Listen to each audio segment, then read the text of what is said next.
राजा जनक अब अपने आत्मज्ञान की पुष्टि करते हुए मुनि अष्टावक्र से कहते हैं, क्व स्वप्नः क्व सुषुप्तिर्वा क्व च जागरणं तथा क्व तुरीयं भयं वापि स्वमहिम्नि स्थितस्य में। अपनी महिमा में स्थित हुए मुझको कहां स्वप्न, कहां सुषुप्ति और कहां जागृत है और कहां तुरीय अवस्था का भय है। ऐसा ज्ञानी जागृत, स्वप्न, सुषुप्ति एवं तुरीय चारों अवस्थाओं से पार हो जाता है। ये चारों अवस्थाएं शरीर, मन एवं बुद्धि की ही हैं।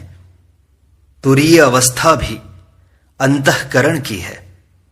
चेतना इनसे पार की अवस्था है, जहां इनका कुछ भी अनुभव नहीं होता। राजा जनक आगे कहते हैं, क्व दूरम क्व समीपम वा बाह्यम क्व अभ्यंतरम क्व वा क्व स्थूलम क्व च वा सूक्ष्मम स्वमहिम्नि स्थितस्य में। अपनी महिमा में स्थित हुए मुझको कहां दूर है, कहां समीप, कहां बाह्य है, कहां आभ्यंतर है, स्थूल कहां और सूक्ष्म कहां है। आत्मा की महिमा में स्थित हुए ज्ञानी के लिए दूर तथा समीप, बाह्य तथा आभ्यंतर, स्थूल तथा सूक्ष्म का भेद ही समाप्त हो जाता है। क्योंकि आत्मा दूर भी है एवं समीप भी, वह बाहर भी है, भीतर भी, स्थूल भी है, सूक्ष्म भी। ऐसी ही सृष्टि है। जो पिंड में है वही ब्रह्मांड में है। सूक्ष्म ही स्थूल का कारण है, स्थूल भी सूक्ष्म में परिवर्तित हो जाता है। ऊर्जा और पदार्थ भिन्न नहीं है, एक दूसरे में रूपांतरण हो जाता है। वैज्ञानिक जिसे क्वांटा कहते हैं, वैसा ही आत्मा का स्वरूप है। न स्थूल न सूक्ष्म, न पदार्थ है न तरंग और न ही दोनों। राजा जनक आगे कहते हैं, क्व मृत्युर्जीवित वा क्व लोकाः क्वास्य क्व लौकिकम क्व लयः क्व समाधिर्वा स्वमहिम्नि स्थितस्य में। अपनी महिमा में स्थित हुए मुझको कहां मृत्यु है अथवा कहां जीवन, कहां लोक है, कहां इसका लौकिक व्यवहार, कहां लय है और कहां समाधि। आत्मा का न जन्म होता है ना ही मृत्यु, वह तो सदा है। जिसका जन्म है उसी की मृत्यु है। यदि जन्म न हो तो मृत्यु भी नहीं है। आत्मज्ञानी आत्मवत हो जाने से कहता है कि न मेरी मृत्यु है न ही जीवन। मृत्यु और जीवन शरीर का ही होता है, आत्मा तो अमर है। आत्मा के लिए लोक तथा लौकिक व्यवहार भी नहीं है, इनका भी संबंध शरीर से है। लय और समाधि भी मन की है। आत्मा एक ही है, उसका न किसी में लय होता है न उसकी समाधि लगती है। ये सब अज्ञान जनित धारणाएं ही छूट सकती हैं। जनक आगे कहते हैं, अलम त्रिवर्ग कथया योगस्य कथयाप्यलम अलम विज्ञान कथया विश्रांतस्य ममात्मनि। अपनी आत्मा में विश्रांत हुए मुझको त्रिवर्ग की कथा का क्या तात्पर्य है। योग की कथा भी पर्याप्त है, विज्ञान की कथा भी पर्याप्त है। जो ज्ञानी पूर्णता को प्राप्त हो गया उसके लिए धर्म, अर्थ, काम आदि की कोई अपेक्षा नहीं रहती, क्योंकि सिद्धि प्राप्त होने पर साधन व्यर्थ हो जाते हैं। इसी प्रकार योग और विज्ञान की भी आवश्यकता नहीं है। जब कुछ पाना ही शेष नहीं रहा तो इनका प्रयोजन ही समाप्त हो गया। सब छूटकर एक आत्मा में स्थित होकर योगी सब कुछ पा लेता है। यही तो परम धर्म है। इस प्रकार अष्टावक्र गीता में 19वां प्रकरण समाप्त होता है। 20वें प्रकरण का प्रारंभ करते हैं। राजा जनक अपनी जीवन मुक्ति की दशा का वर्णन करते हैं। कहते हैं, क्व भूतानि क्व देहो वा क्वेन्द्रियाणि क्व च वा मनः, क्व शून्यम क्व च नैराश्यम मत स्वरूपे निरंजने। मेरे निरंजन स्वरूप में कहां पंचभूत हैं, कहां देह है, कहां इंद्रियां हैं अथवा कहां मन है, कहां शून्य है और कहां नैराश्य है। राजा जनक अपनी जीवन मुक्ति की दशा का वर्णन करते हुए कहते हैं कि मैं आत्मा में अवस्थित हो गया, इसलिए इन सब भूत विकारों से मुक्त हो गया। मेरा यह आत्म स्वरूप निरंजन है, निर्दोष है, अद्वय है, शुद्ध है। इसमें विजातीय तत्व कोई भी नहीं है, सब संयुक्त है, भिन्नता कहीं भी दिखाई नहीं देती। अज्ञान की स्थिति में मेरी चित्त रूपी कैमरे की प्लेट पर इन सभी आकारों, संस्कारों आदि के चित्र बनते थे, किंतु यह आत्मा दर्पण की भांति है, इस पर चित्र बनते ही नहीं। यह साक्षी मात्र है, दृष्टा मात्र है, इसमें विकार पैदा नहीं होते, धारणा नहीं बनती, विचार उत्पन्न नहीं होते। यह हमेशा निर्लिप्त बना रहता है। मैं चित्त नहीं, आत्मा हूं। इसलिए मेरे स्वरूप में ये पंचभूत, देह, इंद्रियां, मन आदि नहीं है। इसमें शून्य भी नहीं है, न ही नैराश्य है, क्योंकि यही पूर्ण है, यही आत्मा की महिमा है। राजा जनक आगे कहते हैं, क्व शास्त्रम क्वात्म विज्ञानम क्व वा निर्विषयम मनः क्व तृप्ति क्व वितृष्णत्वम गत द्वंद्वस्य में सदा। सदा द्वंद्व रहित मुझको कहां शास्त्र, कहां आत्मविज्ञान है, कहां विषय रहित मन है, कहां तृप्ति है, कहां तृष्णा का अभाव है। जहां द्वंद्व है वहां मन है। चैतन्य आत्मा में द्वंद्व है ही नहीं, वहां स्त्री पुरुष का भेद भी नहीं है। जड़ चेतन, प्रकृति पुरुष, सगुण निर्गुण, ज्ञान विज्ञान, तृष्णा तृप्ति आदि के सब भेद समाप्त होकर एक ही तत्व शेष रहता है। दो होने पर ही भेद प्रतीत होता है। इसीलिए जनक कहते हैं कि आत्मज्ञान प्राप्ति पर मैं द्वंद्व रहित हो गया। अब न मुझे शास्त्र की आवश्यकता है कि मैं उन्हें पढ़कर आत्मा कैसी है इसे जान लूं। आत्मविज्ञान की भी मुझे आवश्यकता नहीं है, क्योंकि अध्ययन से जो जाना जाता है वह बौद्धिक होता है। मैं तो स्वयं आत्मा हूं। अतः अब मुझे शास्त्र एवं विज्ञान पढ़कर क्या करना है। मैं विषय रहित मन की भी बात नहीं सोचता, जैसा कि अष्टावक्र ने प्रथम सूत्र में ही कहा कि विषयों को विष के समान छोड़ दे। विषय छोड़ने पर मन जब विषय रहित हुआ तो मन की कल्पना ही कहां रही। इस स्थिति में तृप्ति भी नहीं है, क्योंकि तृप्ति का अनुभव भी अतृप्त को ही होता है। तृष्णा का अभाव हो गया, ऐसा भी विचार अब नहीं उठता। ऐसी स्थिति में मैं अवस्थित हो गया हूं। जनक आगे कहते हैं, क्व विद्या क्व च वा विद्या क्वाहम क्वेदम मम क्व वा क्व बंधः क्व च वा मोक्षः स्वरूपस्य क्व रूपिता।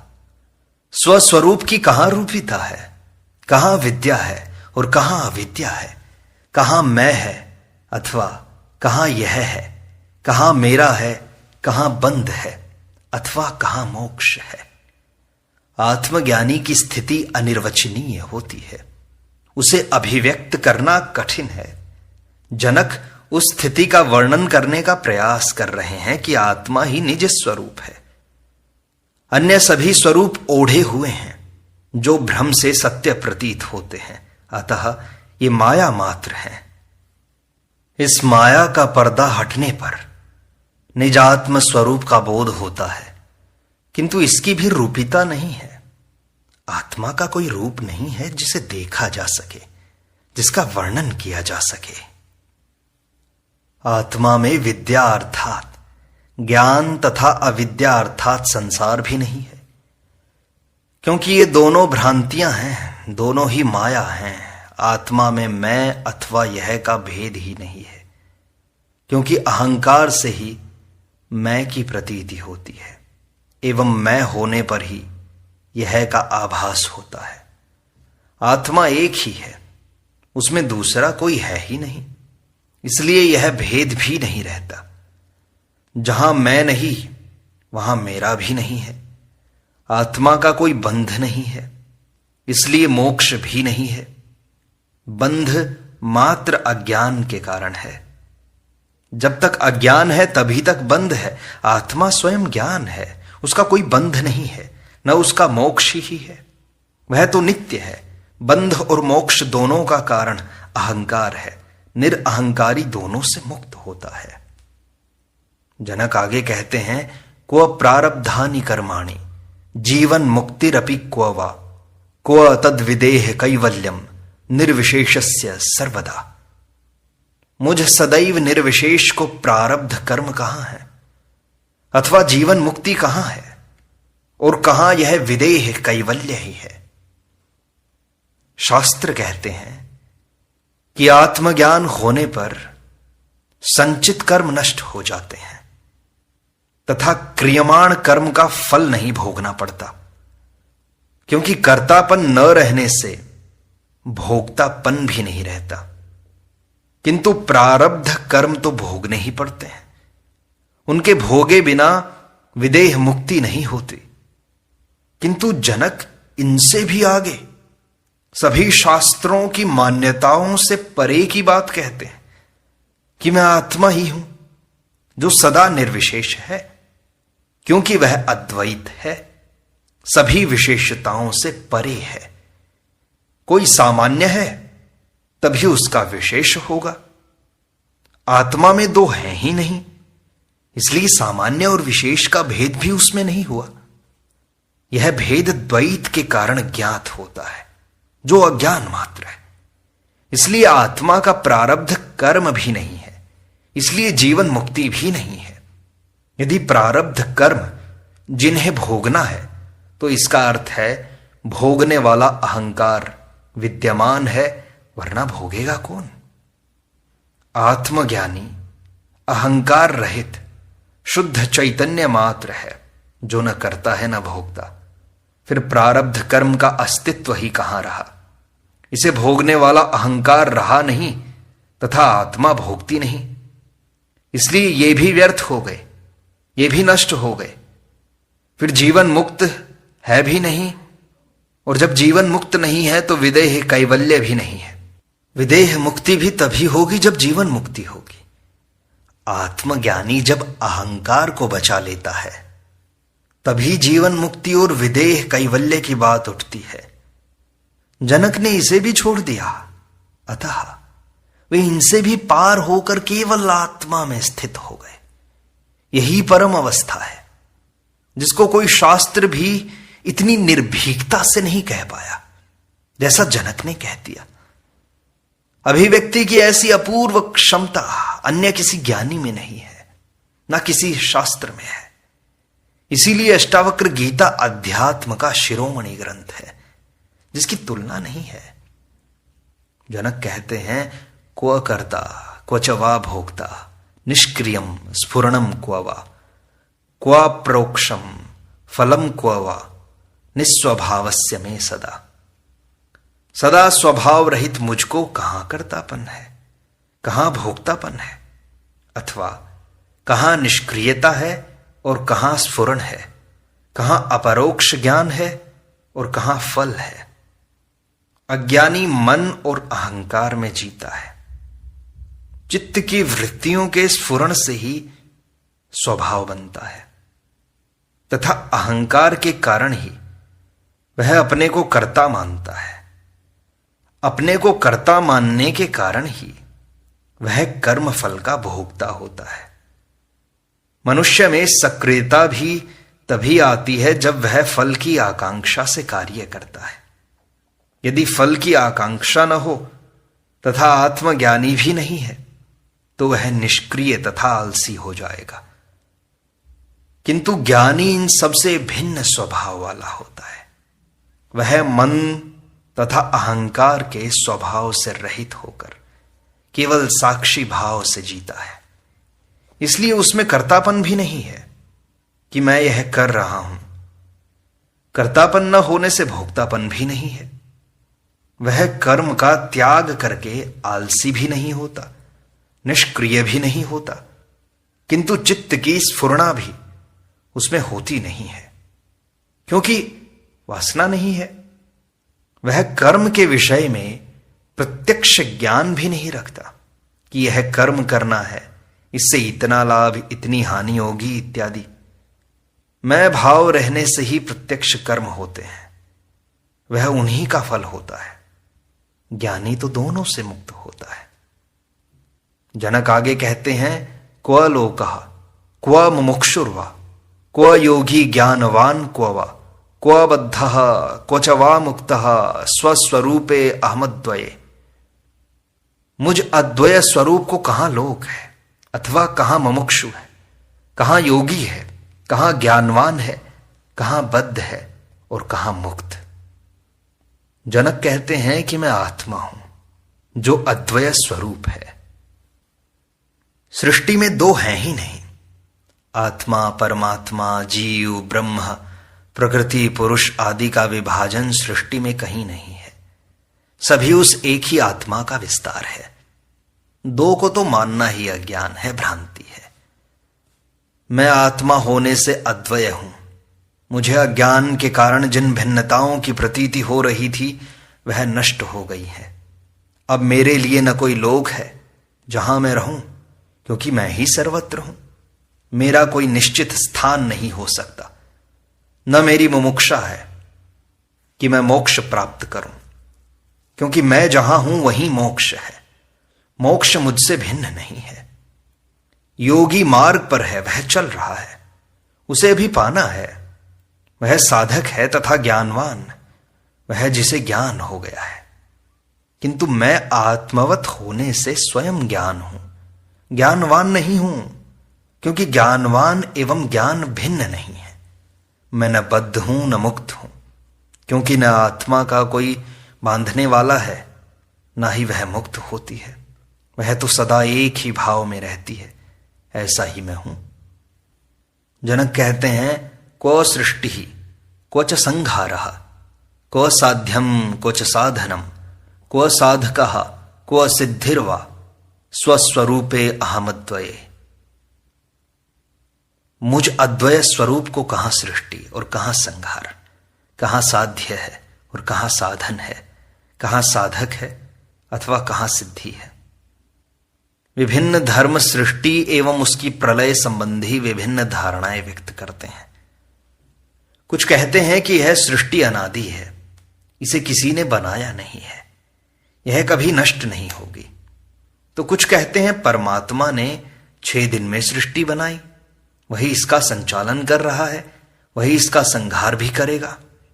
कुछ कहते हैं सृष्टि परमात्मा की अभिव्यक्ति है, एक ही ब्रह्म विभिन्न रूपों में अभिव्यक्त हुआ है।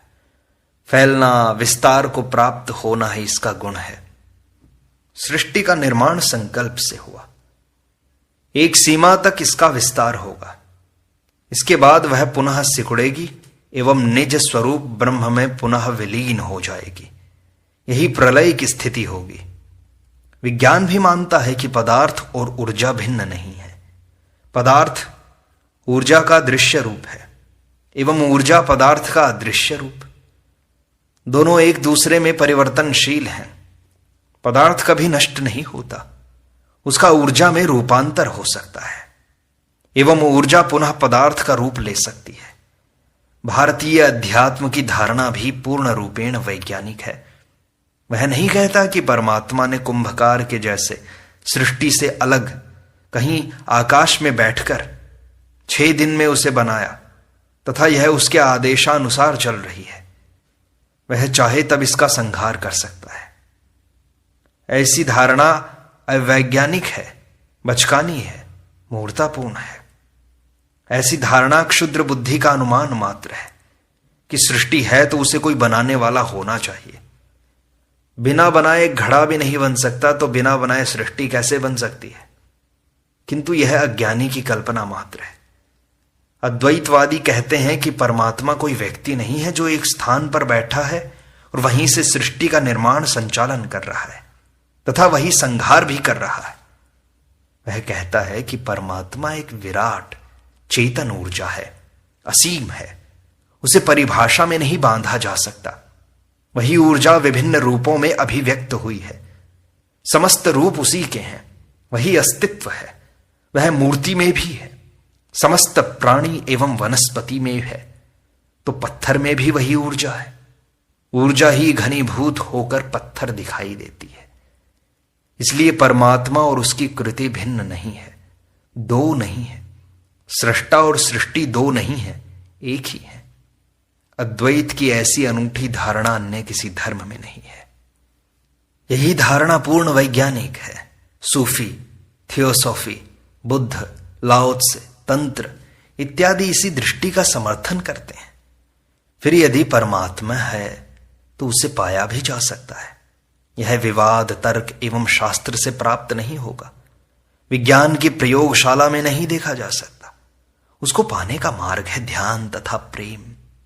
राजा जनक सद्गुरु के कारण केवल बोध मात्र से इस अद्वय स्वरूप को उपलब्ध हो गए। वे कहते हैं कि जब संपूर्ण सृष्टि आत्मा का ही विस्तार है तो आत्मा ही मूल तत्व है, वही अस्तित्व है। फिर उससे भिन्न न कोई सृष्टि है न उसका संहार है, क्योंकि अस्तित्व कभी नष्ट नहीं होता, ऊर्जा नष्ट नहीं होती। जिसने आत्मा को पा लिया उसके लिए साध्य, साधन, साधक एवं सिद्धि सब व्यर्थ है। ये सब तो अज्ञानी के लिए है। इस प्रकार अष्टावक्र गीता का यह भाग यहीं संपूर्णता को प्राप्त होता है। शेष अगले अंक में।